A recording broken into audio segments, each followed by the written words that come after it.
The notification sound on my phone made my blood freeze. Not because I was scared. Hell, I'd been through worse than back surgery, but because of what my wife Lila had just sent me. Before we dive deeper into this story, I have one small request. Please subscribe, drop a like, comment, and hit that hype button to boost this channel so more people can discover these incredible Reddit stories. LOL, you really thought I'd cancel my Vegas trip for your surgery? I stared at the screen in our cluttered Victorian home, surrounded by pre-op paperwork and pill bottles. 22 years of marriage, and this is what it had come to.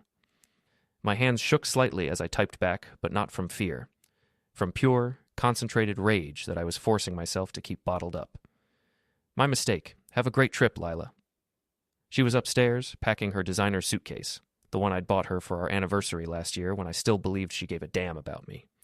I could hear her laughing on speakerphone with her best friend Bridget, probably sharing my text like it was the funniest joke she'd heard all week. Can you believe Frank actually expected me to babysit him through some routine back surgery? Lila's voice carried down the stairs, sharp and mocking. I mean, seriously, it's not like he's dying or anything. Bridget's cackle echoed through the phone. Girl, you deserve this trip. You've been dealing with his whining for months. Nothing says, in sickness and in health, like slot machines and pool boys, I thought bitterly. But I kept my mouth shut and continued organizing my medical documents. The surgery was scheduled for tomorrow morning at 8. Lila's flight was at 6.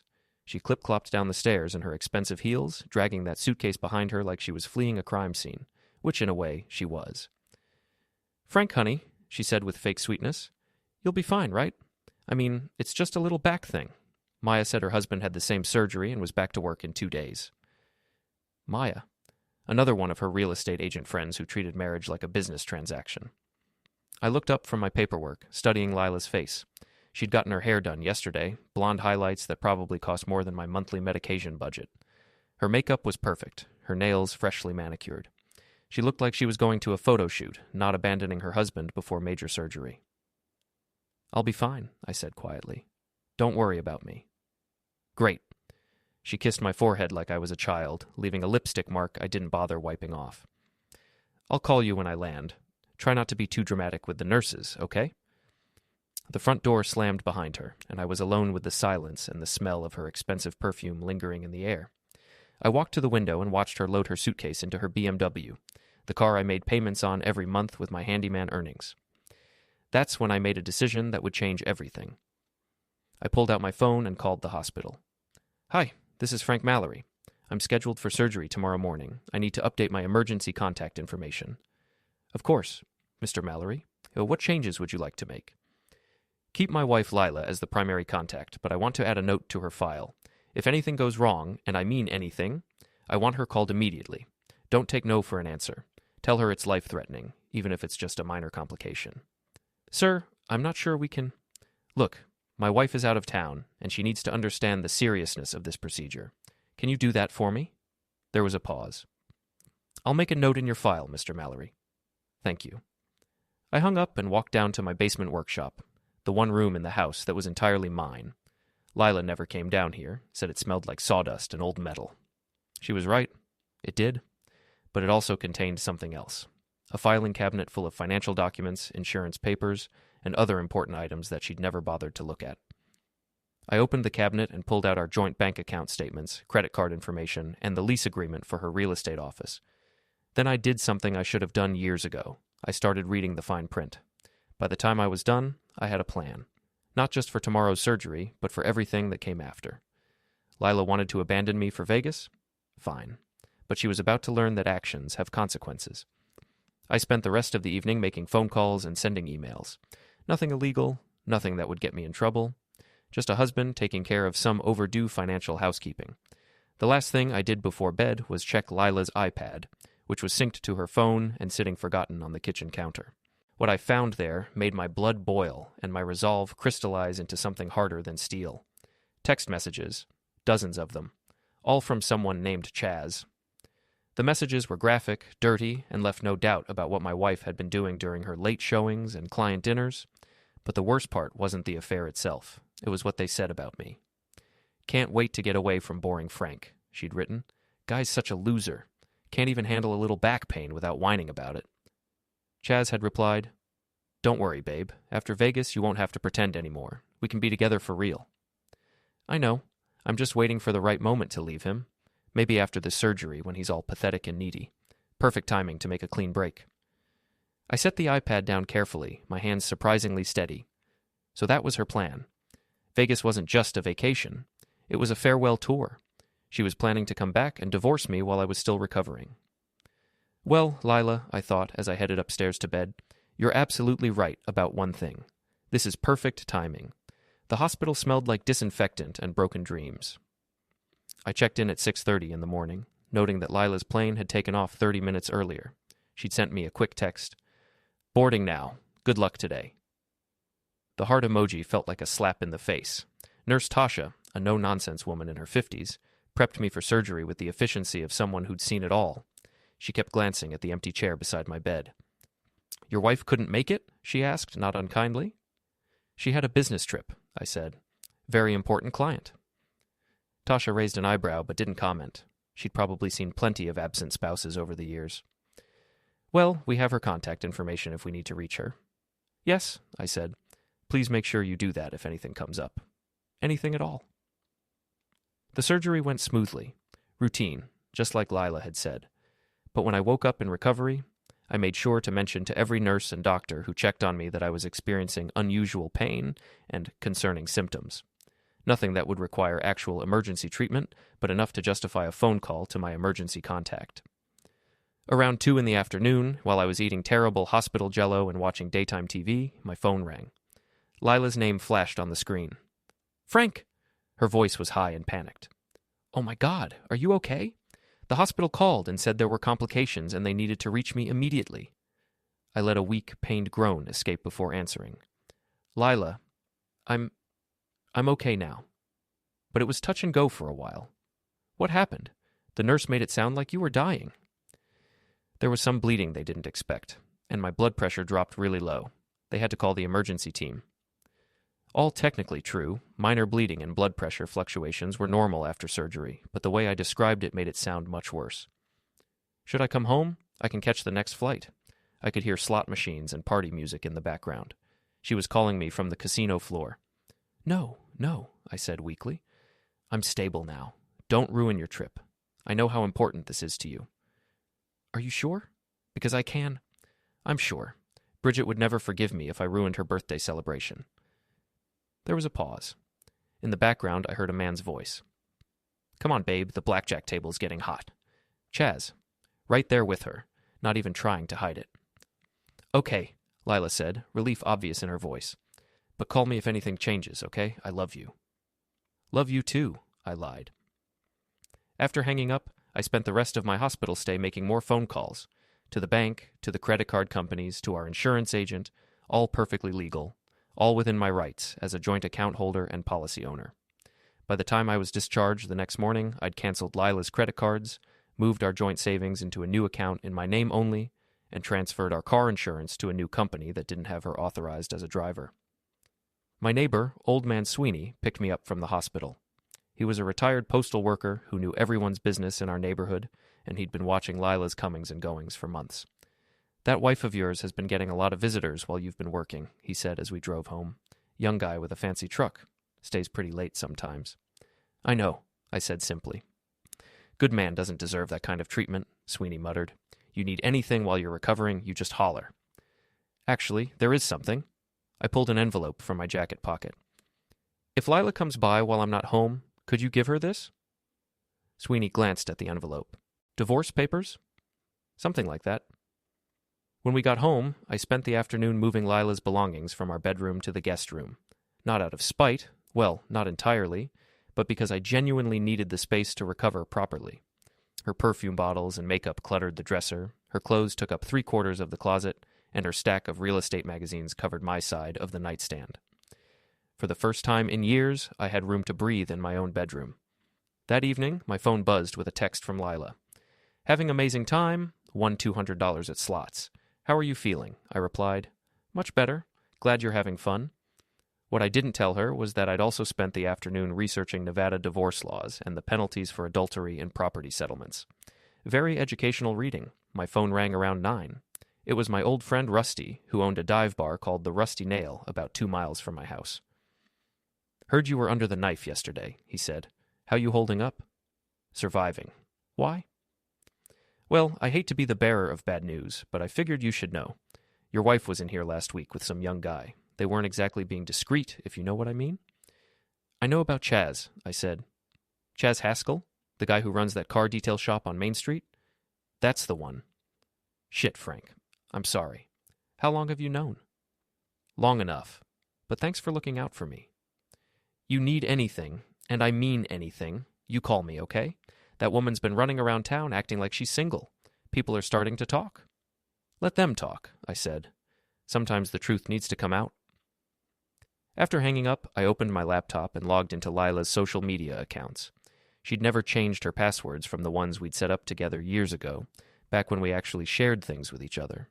Her latest posts were exactly what I'd expected: glamorous selfies from Vegas, photos of expensive cocktails, and check-ins at high-end restaurants. The comments from her friends were full of heart-eye emojis and "you go girl" encouragement. But what really caught my attention were the private messages, and dozens of them, all gossiping about her mystery man and speculating about her marriage. Her real estate colleagues were placing bets on when she'd finally leave me. "Frank's such a drag," she'd written to Maya just 2 days ago. "I can't wait to start fresh with someone who actually appreciates me." Maya had replied, "You deserve so much better. When are you going to pull the trigger?" "Soon. I'm just waiting for him to recover from this surgery so I don't look like a complete monster. Then I'm out." I screenshot every message, every photo, every piece of evidence of her affair and her plans to leave me. Not because I wanted to hurt her in a divorce, though this would certainly help, but because I was starting to formulate a much more creative form of justice. Lila wanted to make me look like a pathetic, abandoned husband? Fine, but she was about to learn that underestimating people is a dangerous game. I spent the rest of the evening making a list of everyone who needed to know the truth about my loving, devoted wife. Her boss at the real estate agency, her clients, her friends who thought she was just taking a well-deserved vacation. The truth, as they say, has a way of setting people free. Lila's Vegas adventure lasted 5 days. 5 days of constant social media updates, expensive dinners, and photos that carefully cropped out her companion. But I knew Chaz was there. His own social media had gone suspiciously quiet, and his car detail shop had a "closed for family emergency" sign that old man Sweeney had photographed for me. On day 3, I put the next phase of my plan into motion. I called Lila's real estate office and spoke to her assistant, Jennifer. "Hi, Jennifer. This is Frank Mallory, Lila's husband. I'm recovering from surgery and I need to get in touch with her about some urgent financial matters. Could you give me the contact information for the client she's with in Vegas?" "Oh, Mr. Mallory, I hope you're feeling better, but I think there might be some confusion. Lila isn't with a client. She told us she was taking personal time to help care for you after your surgery." "Perfect. I see. Well, she must have gotten her wires crossed. Thanks anyway. Is everything okay? Should I have her call you?" "No need. I'll reach her directly." I hung up and immediately called Lila's boss, Sandra Morrison, a sharp-eyed woman who'd built her real estate empire by paying attention to details. "Sandra, this is Frank Mallory.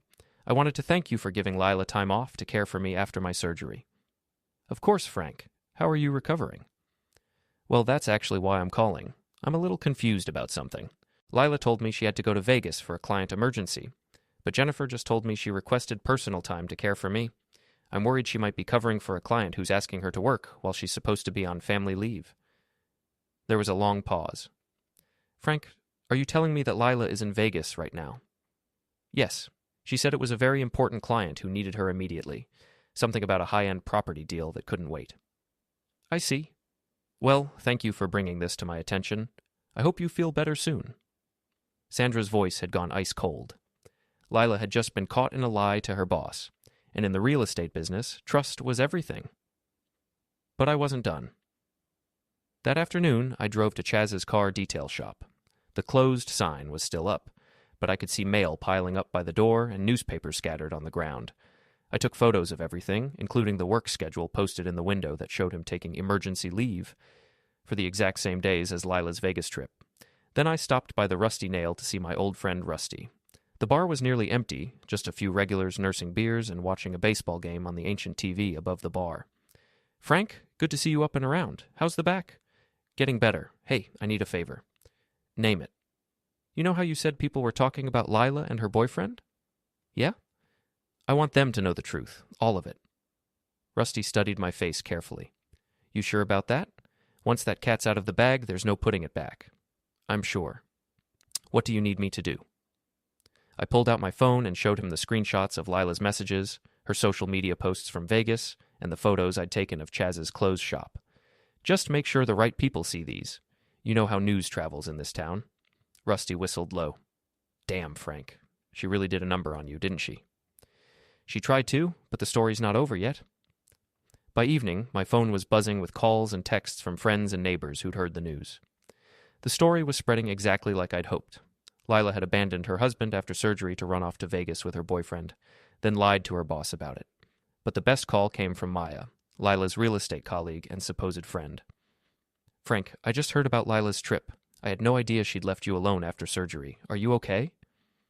Maya's voice was dripping with fake concern, but I could hear the excitement underneath. She smelled blood in the water and wanted to be the first to get all the juicy details. I'm managing, I said weakly. It's been hard, being alone during recovery. But Lila said her client needed her urgently. What client? I handle most of the high-end Vegas referrals for our agency, and I haven't heard anything about an emergency deal.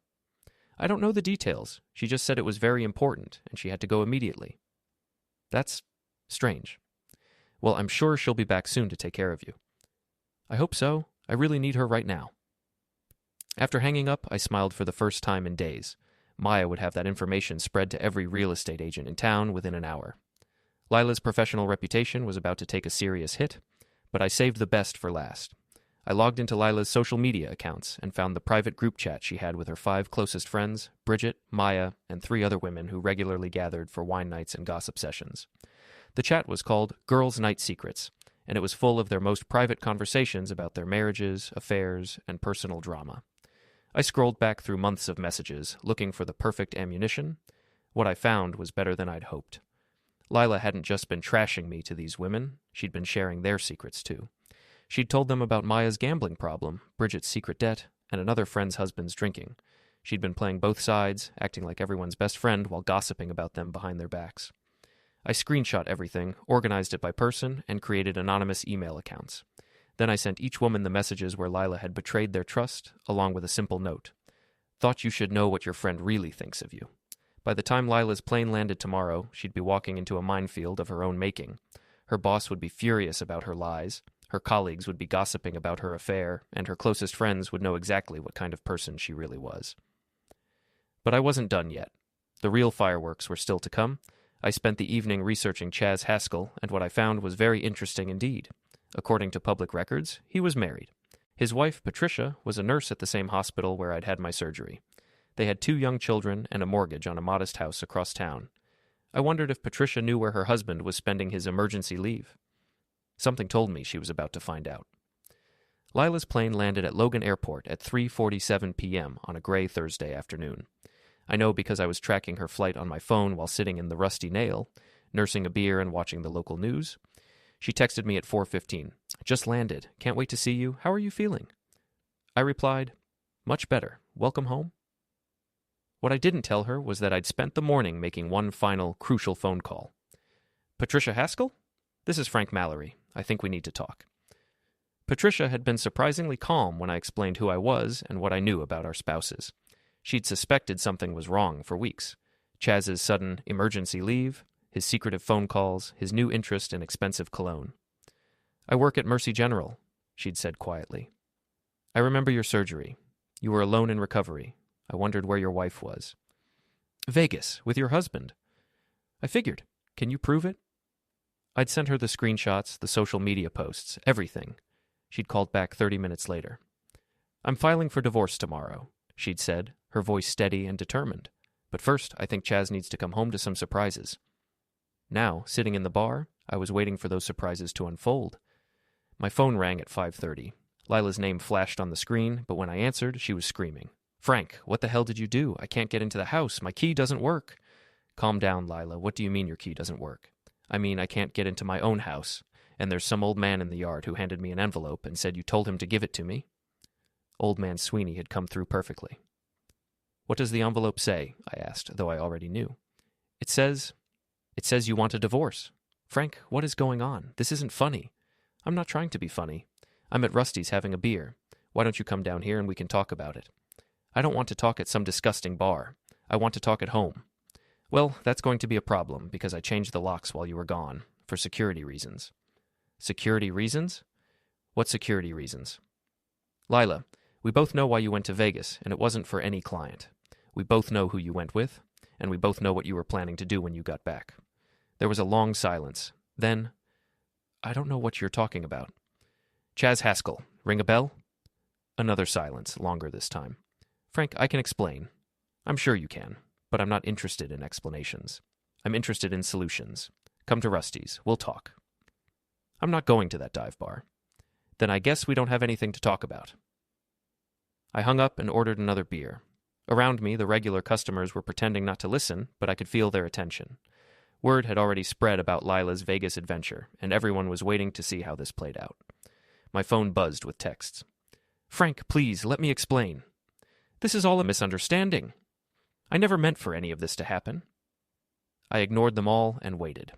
At 6:15, the bar door slammed open and Lila stormed in, still wearing her Vegas outfit. A tight dress that probably cost more than most people's rent. Her hair was perfect, her makeup flawless, but her eyes were wild with panic. The entire bar went quiet. Frank! She marched over to my table, her heels clicking on the worn wooden floor. We need to talk, privately. I'm comfortable here, I said, taking another sip of my beer. Say what you need to say. Not in front of these people. These people are my friends, Lila. They've been more supportive during my recovery than my own wife. She looked around the bar, taking in the hostile faces of people who'd known me for years. These were working-class folks who understood loyalty and commitment, and they didn't have much patience for cheating wives. Fine, she hissed, sliding into the chair across from me. What do you want? I want honesty. For once in our marriage, I want you to tell me the truth. About what? I pulled out my phone and showed her the screenshots of her text messages with Chaz. Her face went white.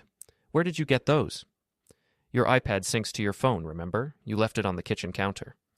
You had no right to. I had every right. We're married, or were married. The divorce papers will clarify that situation. Frank, please. I know this looks bad, but it looks bad because it is bad, Lila. You've been cheating on me for months. You abandoned me during surgery to run off to Vegas with your boyfriend. You lied to your boss, you lied to me, and you were planning to divorce me anyway. That's not true. I showed her more screenshots. The messages where she'd discussed leaving me, the conversations with her friends about timing the divorce. Still not true? She stared at the phone screen, her face crumbling as she realized how thoroughly I'd documented her betrayal. How long have you known? She whispered. Long enough to protect myself. What do you mean, protect yourself? Well, let's see. I've moved our joint savings into an account with just my name on it. I've canceled your credit cards. I've informed your boss about your little Vegas vacation. And I've shared some interesting information with your friends. What information? The information you shared with me about them. Their private secrets that you've been gossiping about behind their backs. Her eyes widened in horror. You didn't. Check your phone. I think you'll find some very interesting messages waiting for you. She fumbled for her phone with shaking hands. As she scrolled through her messages, I watched her face go from white to gray to green. Frank, you don't understand. Those conversations were private. I was just venting. I didn't mean... You didn't mean to get caught. Please, we can work this out. I'll end things with Chaz. We can go to counseling. I'll do whatever you want. It's too late for that, Lila. Why? Because of some stupid affair. People make mistakes, Frank. We can get past this. I leaned back in my chair and studied her face. Even now, caught red-handed, she was trying to minimize what she'd done, calling it a stupid affair, like it was a minor lapse in judgment instead of months of deliberate betrayal. It's not just the affair, Lila. It's everything. The lies, the manipulation, the complete lack of respect for our marriage. You abandoned me when I needed you most, and you were planning to leave me anyway. But I came back. You came back because you thought I was too weak and pathetic to do anything about it. You thought you could have your cake and eat it too. That's not true. Isn't it? Tell me, Lila, if I hadn't found those messages, what was your plan? Were you going to pretend Vegas was just a girl's trip? Were you going to keep seeing Chaz while playing the devoted wife? She opened her mouth to deny it, but no words came out. We both knew the answer. I thought so, I said. My phone buzzed with a text message. I glanced at it and smiled. What? Lila asked suspiciously. That was Patricia Haskell, Chaz's wife. She wanted to let me know that she's filed for divorce and kicked him out of the house. Apparently, he's been calling you nonstop, but since your phone was off during the flight, he's been going straight to voicemail. Lila's face went completely white. Patricia knows? Patricia knows everything. I made sure of that. Frank, you've ruined everything. Chaz's marriage, his business, my job. I didn't ruin anything, Lila. You did that all by yourself. I just made sure the truth came to light. She stared at me like she was seeing me for the first time. I don't know who you are anymore. I'm the same person I've always been. The difference is, I'm not letting you walk all over me anymore. So what now? You're just going to destroy my entire life? I'm not destroying anything. I'm just refusing to be part of your lies anymore. She sat there for a long moment, tears streaming down her perfectly made-up face. Around us, the bar had returned to its normal hum of conversation, but I could feel people still watching us. Where am I supposed to go? She asked finally. That's not my problem anymore, Lila. You made your choice in Vegas. Now you get to live with the consequences. She stood up abruptly, knocking her chair backward. This isn't over, Frank. Yes, it is.